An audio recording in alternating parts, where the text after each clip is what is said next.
조합제TV 시청자 여러분 안녕하십니까. 2019년 3월 6일 오후 3시입니다.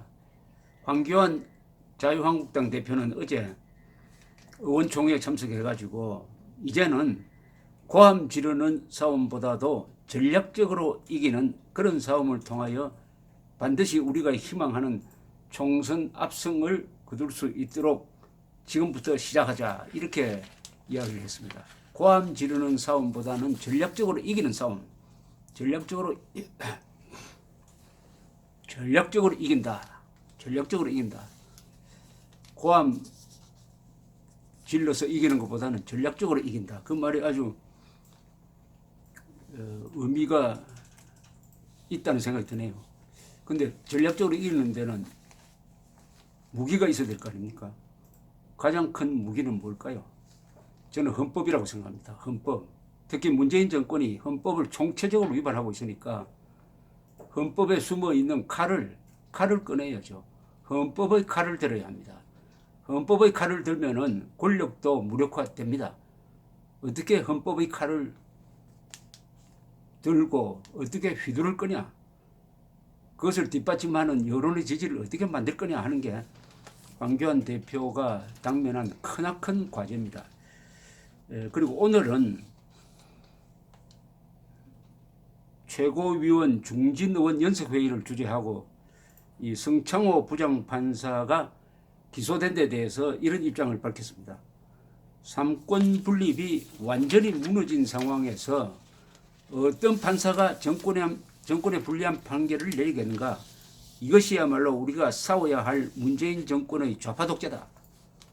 강경하게 이야기했습니다. 앞으로 특위 등을 통해 강력한 투쟁을 전개할 생각이다. 중진들이 잘 이끌어달라. 중진들 의견에 귀 기울이고 당과 나라를 위해 함께 노력할 것이다. 그러니까 성창호 판사 기소는 성창호 판사가 법정 구속시킨 징역 2년에 법정 구속시킨 혐의는 댓글 조작을 통해서 2년 전의 대통령 선거에 영향을 끼쳤다. 부정선거 혐의가 있습니다.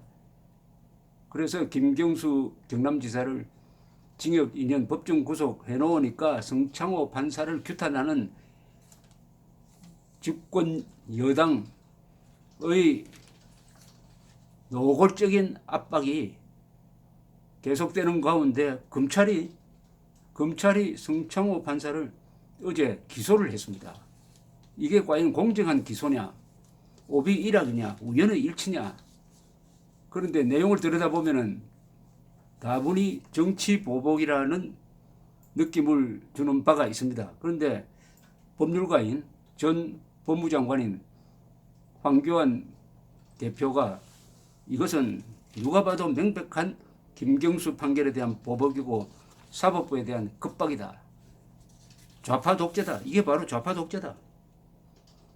좌파 독재라고 했으니까 그러면 어떻게 대응할 것이냐. 드루킹 사건의 몸통을 밝히는 특검을 한 번 더 도입을 해가지고 문재인 대통령을 조사할 것이냐 말 것이냐. 여기에 아마 승부처가 있는 게 아니냐 하는 생각이 듭니다. 이 성창호 부장판사의 기소가 과연 공정한 것이냐 하는 데 대해서 의문을 제기하는 기사가 지금 많이 나오고 있습니다.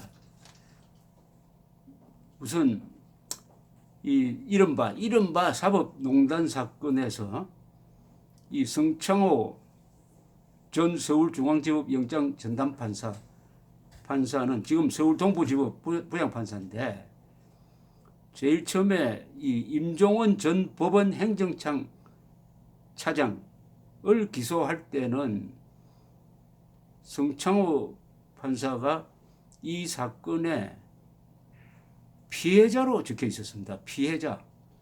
그러니까 피해자가 갑자기 기소할 때는 가해자로 바뀌었다.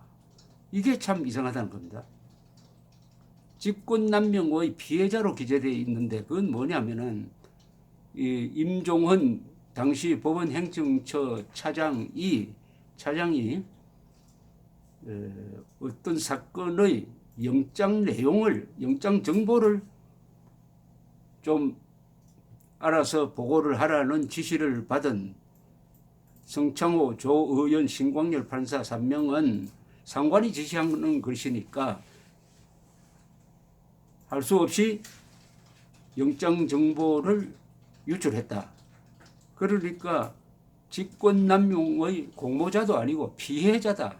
직권남용은 상관인 이 임종헌 전 법원 행정처 차장이 저지른 것이고 그 심부름을 한 이 세 부장판사는 피해자다. 피해자라고 공소장에 적혀 있었는데 갑자기 김경수 법정 구속 뒤에 이게 가해자로 4개월여 만에 피해자를 돌린 가해자를 만들어 가지고 기소를 했다. 이게 참 희한하다. 그리고 또 이런 모순이 생긴다는 거죠. 임 전 차장에 대한 영장 정보 대하여 그러면 영장 정보를 유출하도록 시킨 즉 공무상 비밀 누설 교사범을 적용을 해야 되는데 1차 기소 당시에는 교사범으로서의 혐의는 적용하지 않았다. 그렇다면은 이게 앞뒤가 맞지 않는 것이 아니냐. 피해자가 가해자가 된 것도 이상하고, 그리고 이게 범죄라면은 이 범죄는 비밀 누설 교사 범죄인데 그것을 저지른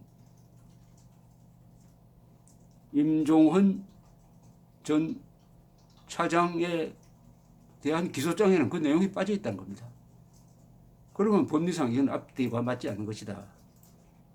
문화일보와 인터뷰한 한 변호사는 정은호 게이트 사건 부분은 임 전 차장 1차 기소 이후 검찰 수사로 추가되거나 변경된 사정이 없이 당시 이미 다 드러나 있던 내용이었는데 이제 와서 성창호 판사를 추가 기소한다는 것은 김 지사 판결이 결정적인 계기로 적용했다고 밖에 볼 수 없다. 더구나 성 판사 등이 정은호 게이트 사건 당사자 등 법원 외부인에게 누설하는 것도 아니고 법원 내부에서 정보를 공유한 것에 불과하다. 이것을 과연 비밀 누설로 처벌할 수 있느냐?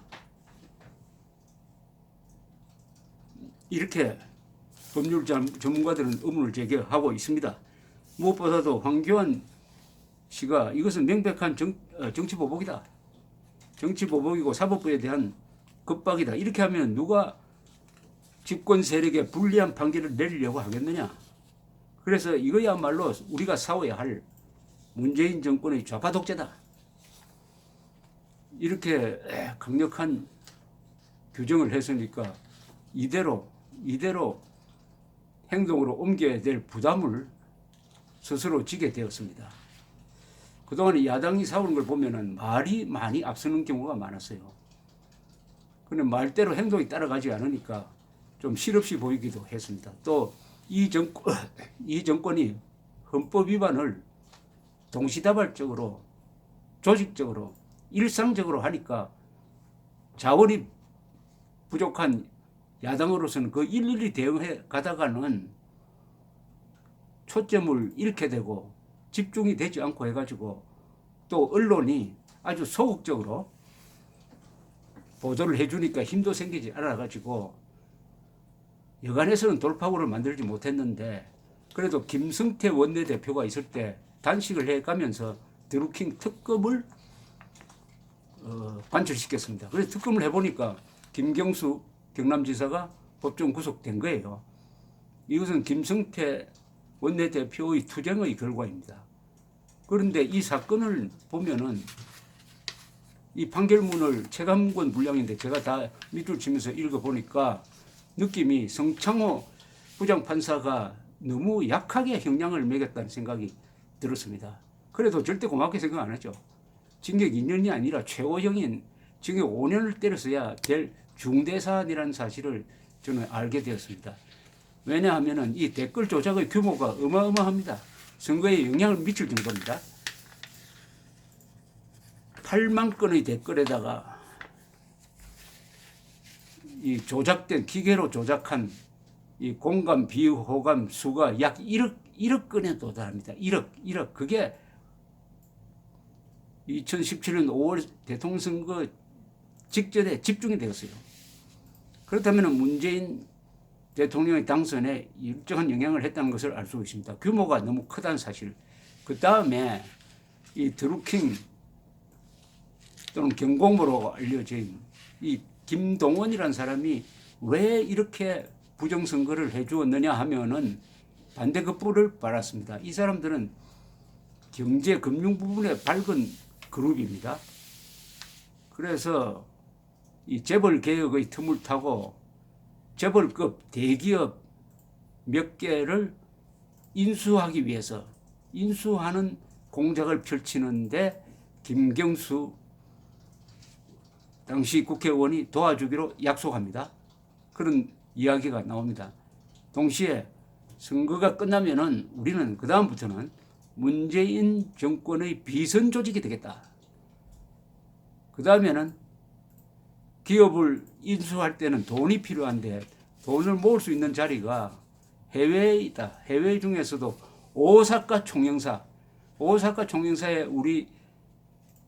우리가 미는 사람을 앉혀야 된다. 그러면은 그 명함을 가지고 해외에서 자금을 끌어모을 수 있다 하는 이런 상당히 큰 그림을 가지고 접근했다는 것을 알 수가 있습니다. 그리고 대선에서만 부정선거하는 게 아니라 작년의 지방선거에서도 똑같은 방식으로 댓글 조작을 통해서 도와주겠다. 이렇게 합의가 됐는데 수사가 진행되는 바람에 지난 지방선거에서는 활약을 하지 못했습니다.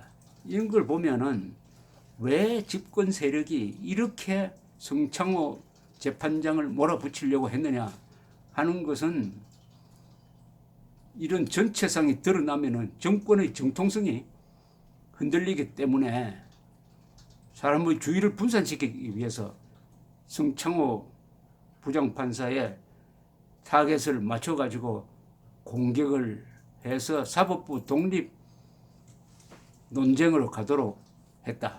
이렇게 보여집니다. 그러니까 다시 황교안 씨가 정확하게 봤으니까 문재인 정권의 좌파 독재라고 하면은 당연히 문재인 대통령이 여기에 어떤 식으로 연루가 되었느냐의 여부를 조사하는 특검을 관철시켜야 고함만 지르지 말고 전략적으로 이기는 게임을 할 수 있다는 생각이 듭니다. 감사합니다.